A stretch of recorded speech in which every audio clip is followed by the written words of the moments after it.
This session will provide us with an opportunity to learn from the experiences of employers, supervisors, and employees of Sacramento City College's Department of Science and Allied Health, Havens Court Garage, Taft College, and North Fitness, which is in Yuba City.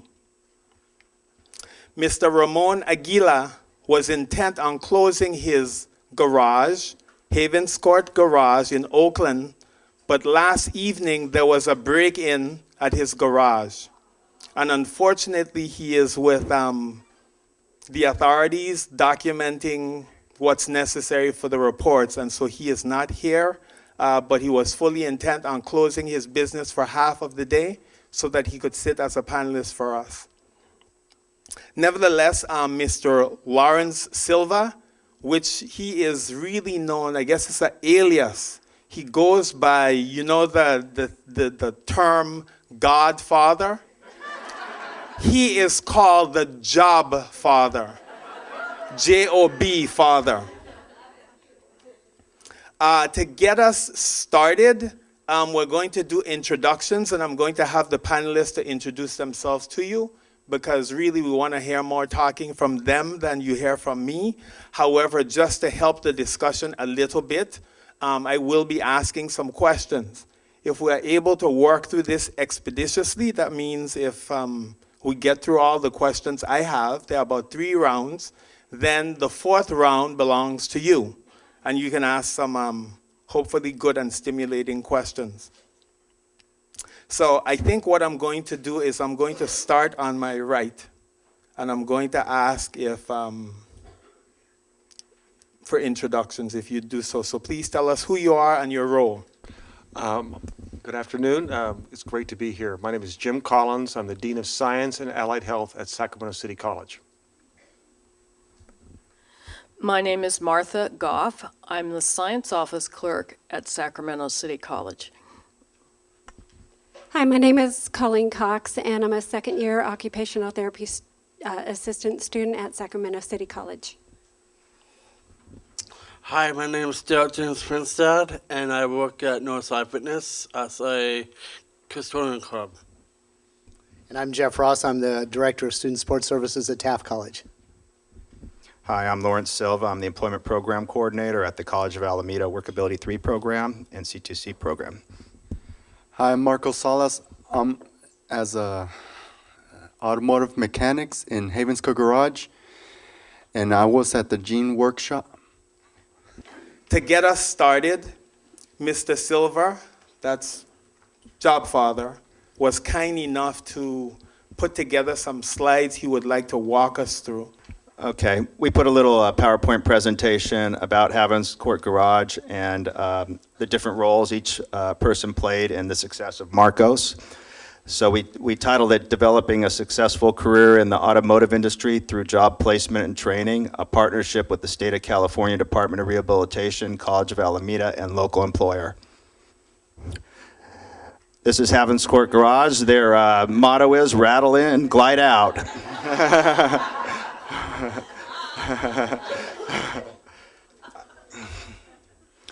And that's the front of the garage on Foothill Boulevard in Oakland.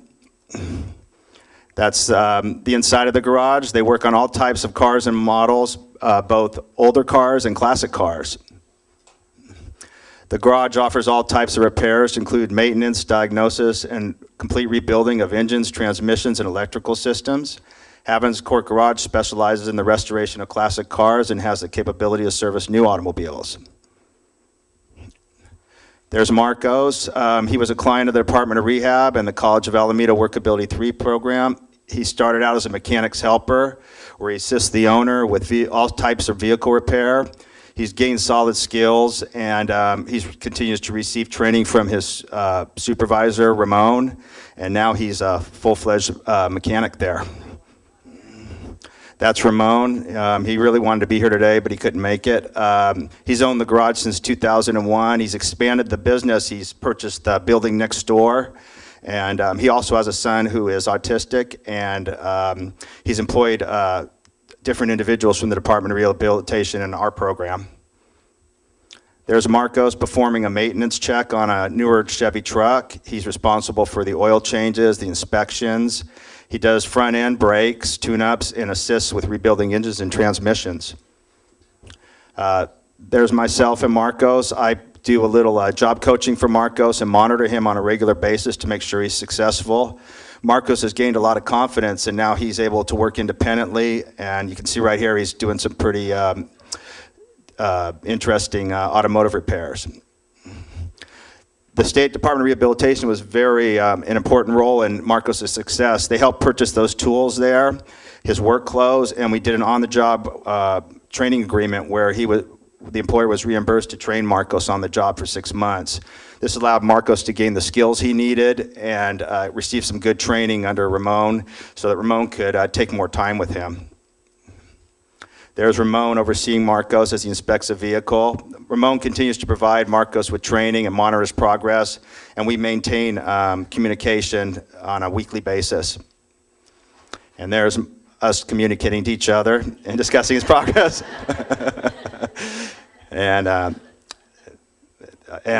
We always talk and make sure that Marcos is doing well, and then if there's a situation, I'll come over and support Marcos. And there's all three of us striking a pose. And it's a real positive atmosphere, and Marcos is doing real well, and all of us play the same equal part to his success to make it a really great work placement for him. So I guess I'll begin the questions. I'll start with Dean Collins. Could you tell us a little bit about your unit so that we understand a little bit about your division within the college? And then perhaps if you can tell us some of your concerns that you think about when you're hiring anyone within your unit. And then more specifically, could you tell us some things, give us some tangibles, some specifics about the skill sets that are required to perform the kind of work that Martha does? Great, we'll do that.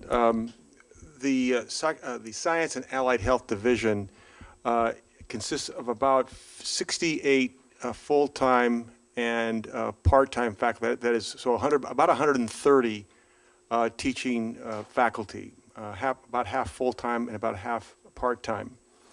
We run from about 7 a.m. in the morning till 10:45 at night, 5 days a week, and then of course we have some Saturday classes as well.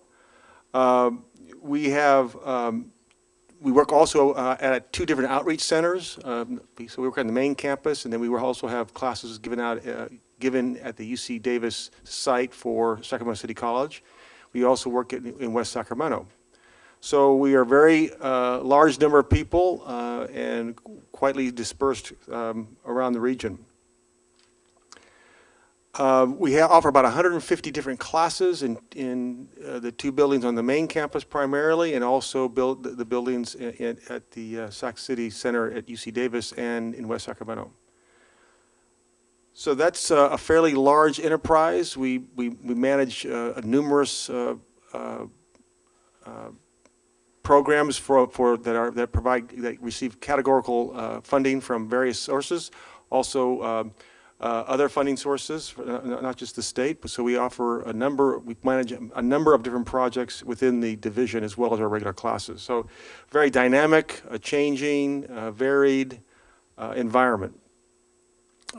Very demanding on the personnel who work there, especially with the downturn in the economy and the limitations on funding. Those pressures have been mounting and continue to mount, in particular on our classified staff. And we all feel that in our teaching and in our other administrative duties. When I think of hiring, the very few times we can nowadays, I just write down several different words here that I'd like to talk to you about. Flexibility. Your day is never the same, never what you think it's going to be that day. Martha's day, my day will change at a moment's notice. Self-management. We have a very flat organization. I'm the head of the department, and I work directly with the classified staff. There's nobody between me and the classified staff at all. So self-management is extremely important. Also, it's important to be self-motivated. There just isn't the time to spend with the classifieds to, motivate them on a daily basis to their tasks. We really rely on their personal skills in that regard. Reflective. It's very important that the employees that I work with can think about what they do critically, evaluate their performance, and consider and come up with different ways of doing what they do. Because again, we are very limited resources. We have to be creative in how we handle things. And finally, innovative. It's very important that I hire folks that are interested in innovating, because I'm very interested in innovating. We do a lot of work on redesigning and redefining our tasks and the processes around those tasks. Again, very dynamic environment. In terms of Martha's duties, they are varied. The thing that comes to mind first and foremost is scheduling classes. That involves probably 6 or 7 different data streams into the process and numerous reports out of that process. And those reports are generated all throughout the year, and we monitor them very closely, especially when the teaching positions are being squeezed along with the classified staff. So we really need to keep track of our folks as they proceed in their teaching duties. She works on book orderings. She works on mail distribution. She works on managing rooms as various events come and go.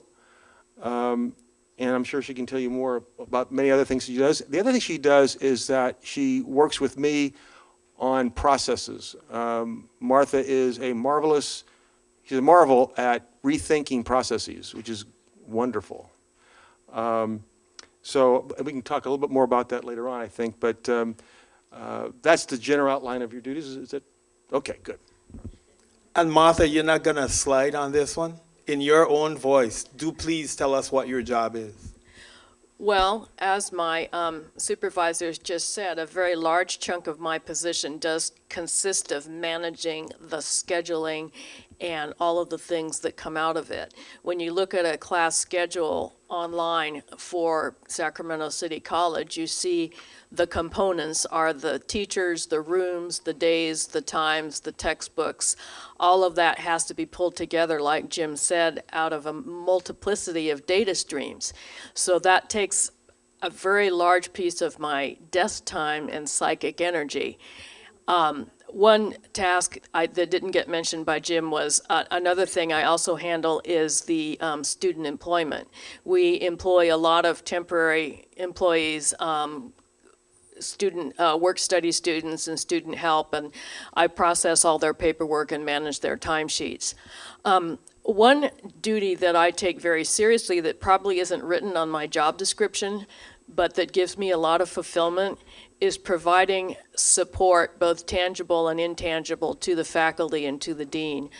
I've been working with them for a number of years now, and I come to see them almost as a family. And not only do they take care of me, but I try and take care of them, and that environment is very nurturing to me, and in return I do my best to nurture them and break up their day with stupid jokes and things like that. And I appreciate the fact that they feel that they can come to me with their questions and not feel that they're imposing on me or that they're intimidated or something like that. Thank you so much. Colleen, you and Ada Boone Hurl provide supports and work with Martha. Is there anything that you'd like to share in ways that you work together? Yeah, first of all, I'm working with, Martha and I are working together. This is my level 1 field work.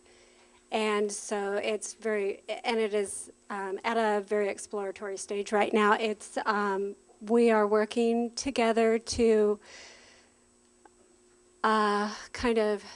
excuse me, sorry, having a, we're working together to see what we can do to just facilitate a more functional environment for Martha to work in.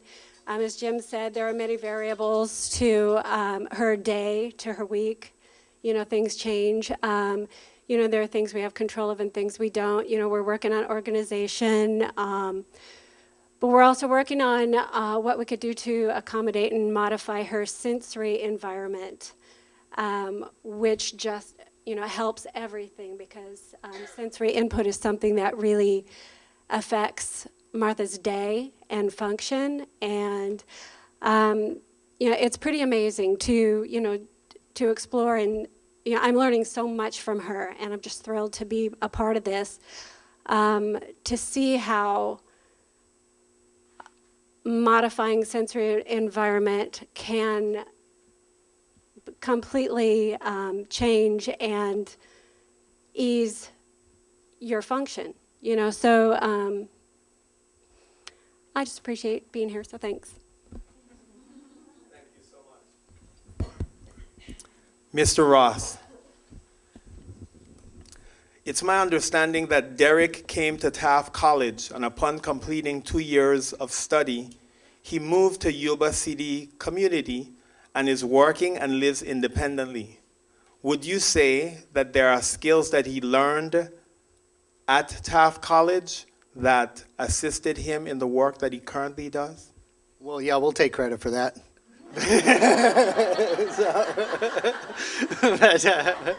No. What are some of those skills Yes, that exactly. he developed over time? Actually, in the TAF program, all of our students, both years you're there, you work 8 hours in paid student employment as an intern in different areas. And so Derek went through that internship. Now, Derek actually graduated from our program in the year 2000. So he's been out living independently and working since that time.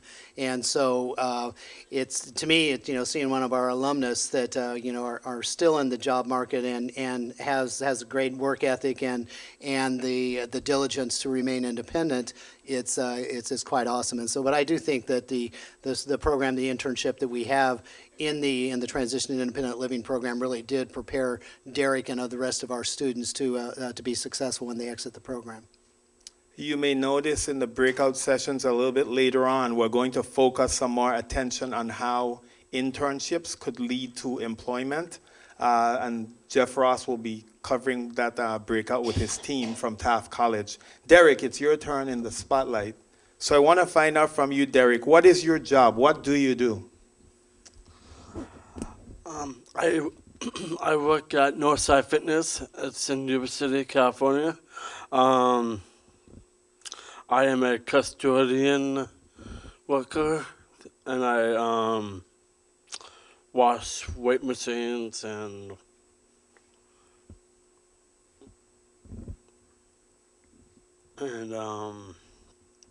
Too many things to remember, huh?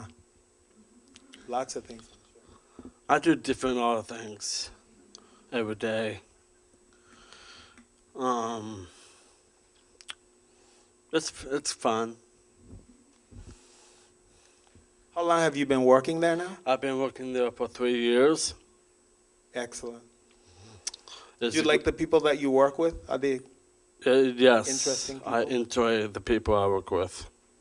They enjoy me, and I enjoy them. Perfect. Thank you so much. So when Mr. Aguila took over the Havens Court garage, I would imagine that he felt a weight on his shoulder in terms of supporting that community, in terms of the auto repairs and everything else that were needed. Could you speak, Mr. Silva, to what he was looking for when he hired Marcos? Yeah, the garage is very busy. They have a big contract with paratransit vans.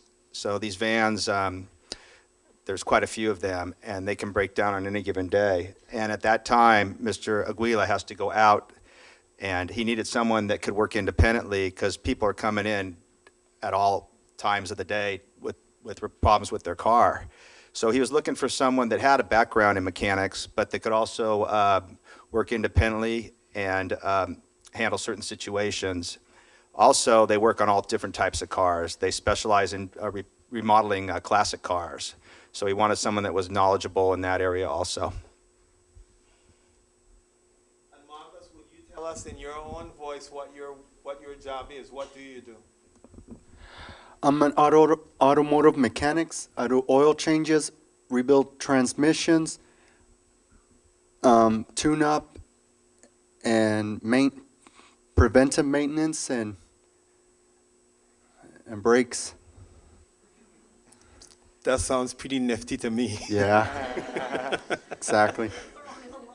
I want to drive my car in right now. Trust me, it could use some work. It'll glide out. So I'm not going to decide on this next round of questions who goes first, but this one is for the employers or supervisors. And here's the question. I first want to know if you would agree with me that some level of skills training or some specific work habits are necessary for the job that the employee sitting next to you carries out. And I want you to speak to those specific work skills or vocational training that were necessary for them to be able to do that job, and what work habits are good work habits for the job that they do now, in any order. Well, for Marcos's job, you have to have some automotive knowledge. Marcos graduated from a vocational program in El Paso, Texas. Then he did an internship at a Mercedes dealership. And then he also worked at an automotive mobile repair company. So he had some basic automotive skills, and that's what Ramon was really looking for.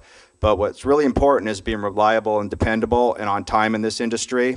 Marcos never misses a day. He's always on time, and he's willing to stay overtime, because sometimes when the cars are really backed up, you have to put that little extra overtime in so the cars can move. You know, it's like a production line there. They can only put so many cars in the stall. So he also has to organize his time and be able to figure out what the most important job is. You know, what car can he fix and get it out so they can bring a new car in. And Marcos does a great job doing that. I think at the TAF program, the work ethic is we have these students there for 2 years, and so you're really working on work ethic first, and that is those soft skills like you just talked about.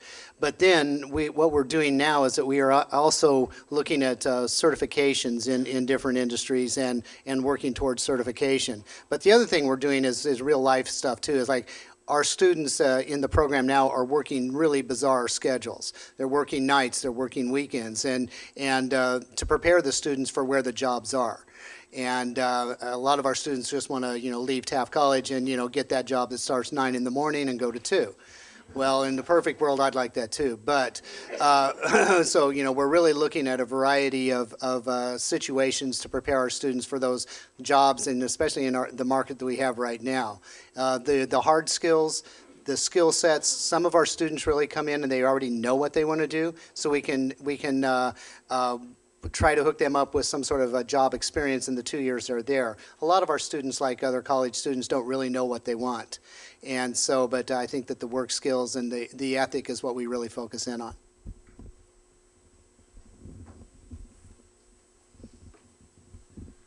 Well, one of the major things that Martha is involved in is data processing, word processing, and in a very complex environment. And part of that work is working with me, designing the sources of data that she'll be using, the manner in which she would be formatting that data, and then the ways that she would distribute that information. And she participates in that process with me directly. Communication skills, really very important, essential in what she does, and you can tell that she loves to communicate, so she's a marvel at that.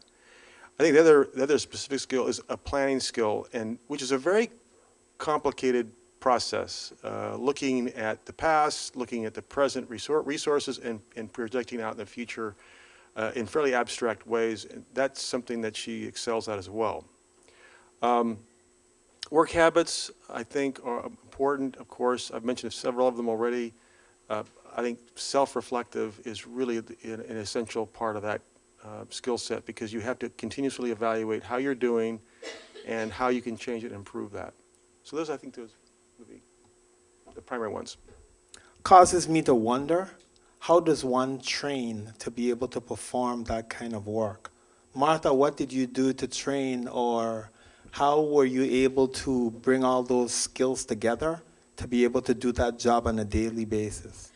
Well, I didn't take a specific training course, but I've had a varied career in a lot of different kinds of office work. And as I got hired onto the college and learned, worked through different positions in the college, I was able to pick up the skills as I went along.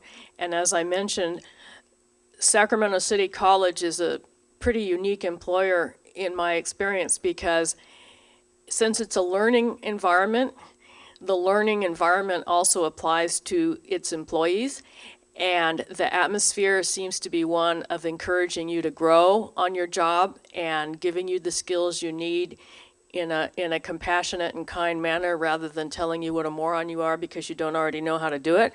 So I would say it's mainly on-the-job training, and as I mentioned before, the atmosphere and the spirit in which the training and the support and the guidance are offered are really huge in my success. Sounds lovely. If you'd pass the mic over to Derek. What prepared you to do the work that you do now? It could be anything that you learned at Taft College. It could be how you learned your job once you walked in the door on the first day. What are some of the things that you think taught you the job you do? It's basically when I walked in the door, the skills I do, that I came in the workplace at Northside Fitness. I picked up customer service skills, that I work with people. Well, everybody works with people in the club. We have a great, fantastic staff at Northside. We get along. The skills I picked up was cleaning skills that I didn't know about till I started working there. And my boss taught me how to clean what places to clean and see what machines had to be done. That's how I picked up the skills. Very good. And Marcus, I believe you took a trip to Texas at one point in time. Why did you go over to Texas, and what did you learn there? Tell us a little bit about your training for the work you do now. As an automotive training, I learned basic stuff in automotives, like tune-up and engine performance, brakes, and transmissions. And then I was in the internship at Mercedes-Benz for a while to learn like computers and other technologies that is out there, including in the market, plus the unknown like hybrids and diesels. And I came to California to have a job over there in California and learn basic skills. The owner of the shop taught what to do, what do I have to do. And any job requires patience. What you're doing and what you have to do, and certain skills in one vehicle. So I'm just wondering, because I really don't know the answer to this question. Do you take a lot of notes? Like, how do you remember one car versus another one? Do you keep it all up here, or are you taking a lot of notes as you learn the differences between one vehicle and one brake system or one exhaust system? I'm really Yes. clueless about this.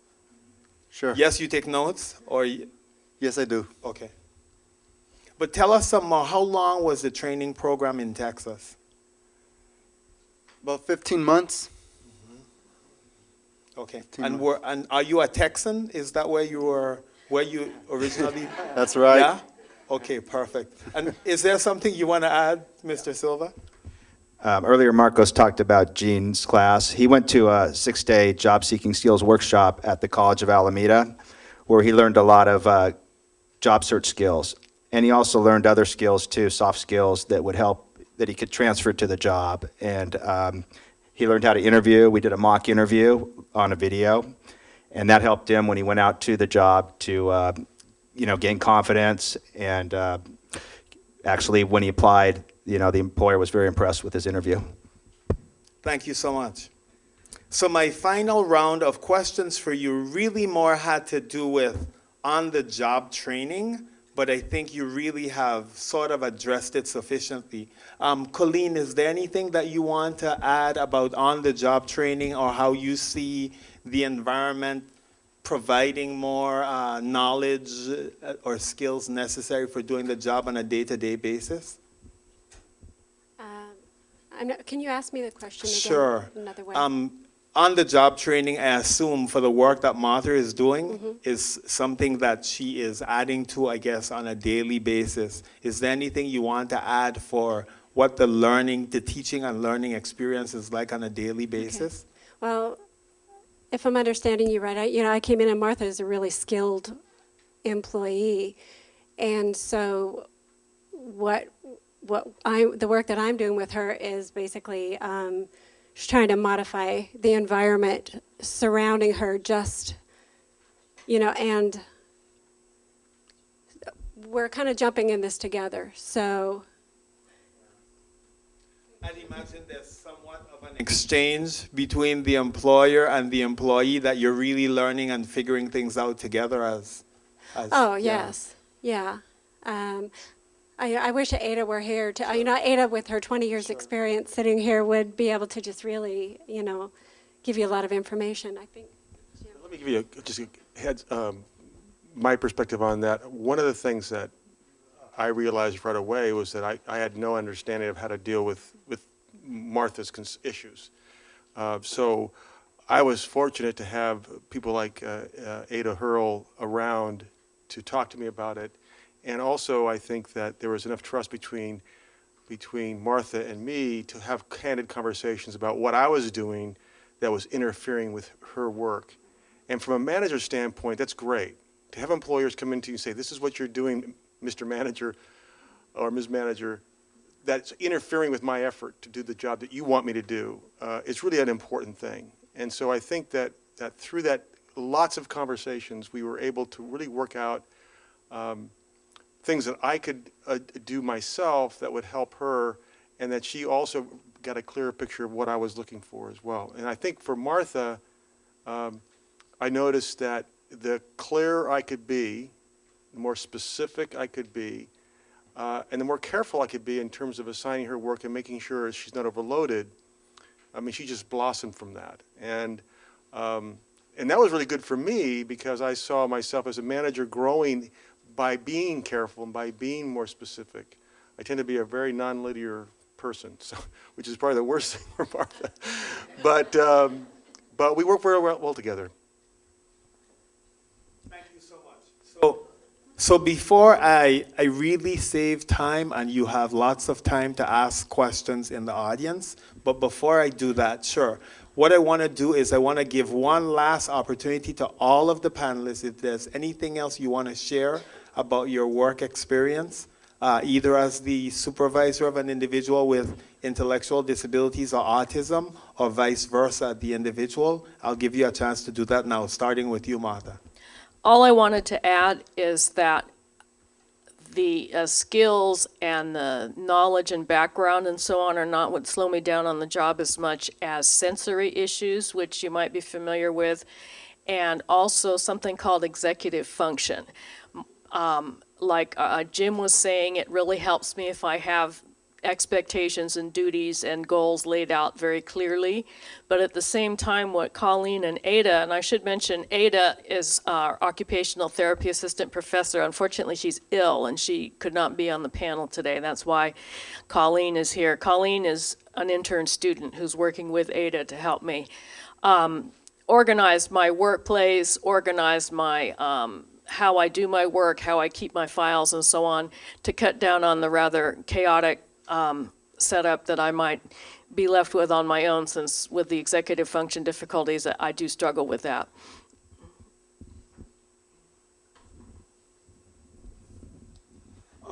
At my work, here's the skills I do at my work.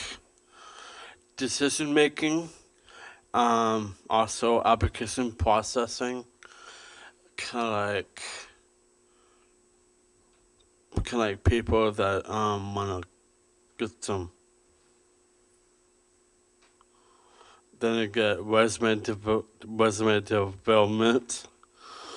And also with that, you can have a personal job interview if you have that state of mind. And then transportation skills, and also have being punctual, get there on time, and also have social skills with working with staff and public. I also wear my club clothing. Everybody wears basically club clothing at the club. I also follow directions as my manager tells me what to do and where to go. I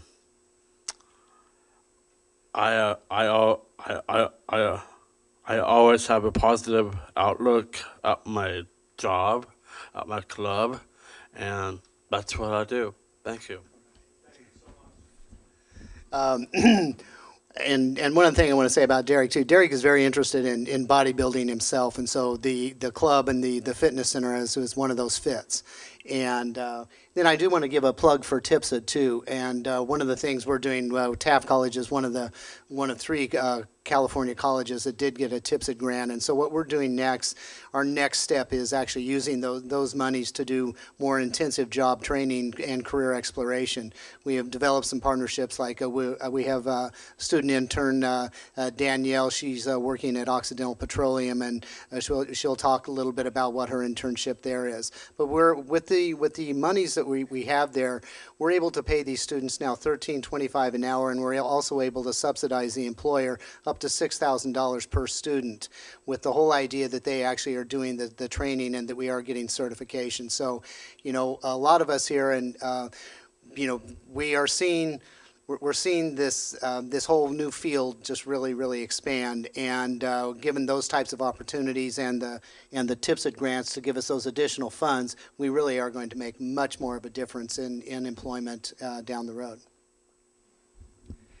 Yeah, I just want to talk a little about the job placement aspect of this program. One of the important things is to work as a team. We worked as a team with the Department of Rehabilitation, the College of Alameda, and Marcos, and the employer to make it a success.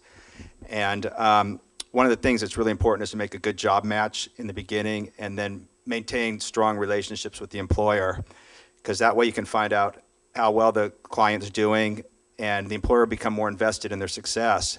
And we were lucky because we had the ARA funds at the time, where we were able to extend the on-the-job training for 6 months. And that gave the employer more time to train Marcos. And then also I got a progress report every month that I was able to see his strengths and weaknesses, and then go out and work with the employer on helping Marcos be a successful employee. So it's real important to form relationships. Right now the employer is looking at hiring another one of our individuals because he's so happy with Marcos.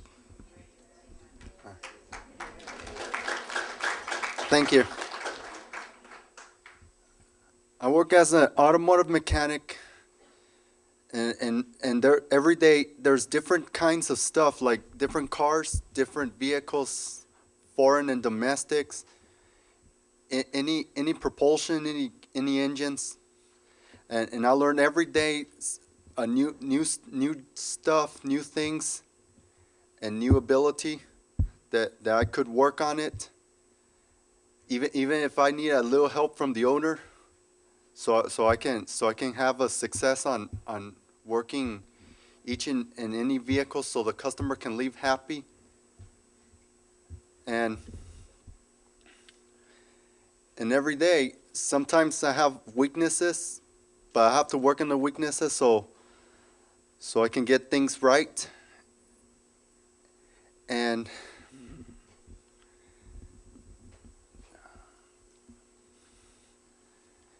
and every day.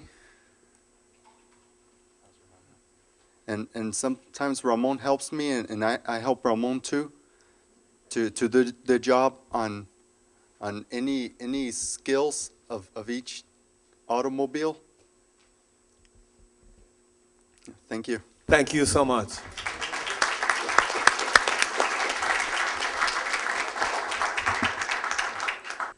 I'm just interested in anything more that you could say about executive function and sensory issues. Is this question specifically for Martha, or Martha, this question specifically for you? Well, many people with Asperger's struggle with filtering out unneeded sensory input and being able to concentrate on what actually has to be concentrated upon at the moment. For example, if I'm sitting at my desk at work and students are walking around in the hall and phones are ringing in another office and somebody's cooking something in the kitchen and I can, you know, all these smells and sounds and so on, I don't filter them out very easily. And so my nerves get pretty jangly because I spend all my day in fight or flight mode. Because my amygdala, I won't go on too much in detail, but basically it's because our nervous systems don't filter all those things out, and they come in as a sort of threat. And so stress hormones are constantly flowing. With regard to the executive function, that is the ability to lay things out to do in an organized way, to pick up one task and stay on that task and not be distracted by sensory input, to not start 5 tasks and leave them all unfinished at the end of the day, but try and do one and finish it, then go on to the next. And then the other thing that I really struggle with is just the motivation and initiative to sit down and actually work and not sort of feel so anxious and overwhelmed that I just spin my wheels. My question is, do you happen to know what percentage of your students that you place make enough money to, earn a living that would cover their expenses and where they would have benefits? I mean, I know that Margaret does because, you know, she's been working for a while. But that's one of my big concerns, is that people tend to be underemployed and without benefits. And it's, I think going into this, that's got to be a goal and an expectation. Thank you. I'll take that question. We actually know that we have 89% success rate. We have over 245 graduates from the TIL program. 89% of those students are employed. 82% are competitively employed. However, your statement is absolutely correct. Most of those students are making minimum wage, or those graduates are making minimum wage, and that's the challenge that we have. And so that's why, we're moving into other areas and really trying to concentrate on more certifications to where we can get students up to a ability level and skill sets where they can make decent wages. But that is the problem right now, and especially given the economy, it compounds what we're trying to do. So there's a big challenge ahead of us. And but we think that we can, look at certifications and working with employers and corporations to try and bridge that gap. Some are, some are not. Most are not. Most, and that's the other dilemma we always run into, is most of our students have come to us on SSI and receive Medicaid, and so it's a real. I'm sorry. Some do, some do, some don't, or partial. But the whole focus is not to receive any of those, and so that's what we are striving for. Next question here. Oh, sure. Please. Yeah, we have some students that only want to work part-time and are happy with, where they're at. But we have a lot of students that have come through our program that are making excellent wages. We're very fortunate to work with a lot of niche contracts. We have a military base out in Dublin where these people are making upwards of $25 an hour with full benefits. And we also work with 2 other niche contractors in San Francisco and Oakland, where they work at the IRS and the Homeland Security, where they're all making excellent wages. And then we just recently had a successful PASS plan where we had someone go to work and actually purchase a car through the PASS plan, and they're off their Social Security now and getting full benefits. So we try to do our best to accommodate the individuals that want to work full-time and get benefits, but we do have some that want to work part-time and maintain their Social Security. This question's for Marcos. Marcos? Yes. I am interested in how you decided to become an auto mechanic and how you ended up in that training in Texas. What happened right before that? I was at high school that I was gonna be a travel tourism, and there's a little bit of flaws about it. So instead, I decided to work as an automotive mechanic because I was attending some class starting from 11th grade at high school, and then 12th grade there was a small trade center for automotive skills and any other stuff. I was there learning basic stuff, including diesel mechanics and other new stuff that is out there in the market. And then I graduated, and then I went to a training center at Western Technical College. And in 15 months, same basic skills and other stuff like new technology, computers. I was wondering, were you supported by Department of Rehab or any other kind of agencies when you went through that? Sure.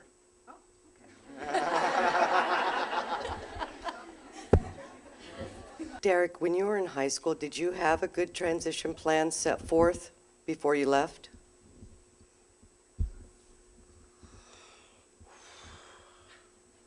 It's a long time ago, huh?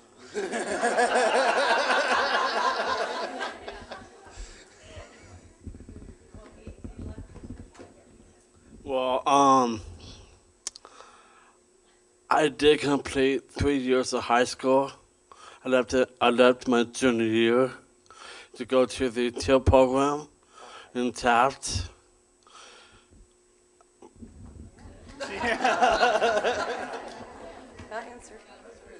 just wondering how each one of you get to work.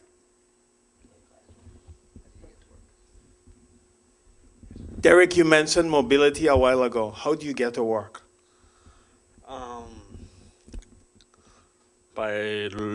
By Yuba City local transportation.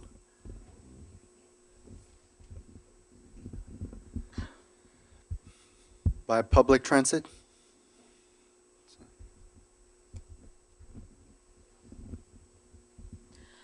I either drive or in bad weather in the wintertime when it's dark at night when I get off, I take the bus.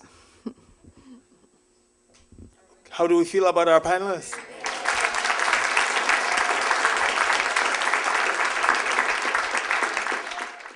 The UC Davis Mind Institute was created in 1998 with a promise to find cures for neurodevelopmental disorders. Every day, our physicians and researchers come closer to fulfilling that promise. Their groundbreaking research on autism, Fragile X syndrome, chromosome 22q11.2 deletion syndrome, ADHD, and other brain disorders are helping children achieve their fullest potential. Please visit our website to find out more about current studies, upcoming events, and how you can help make a difference.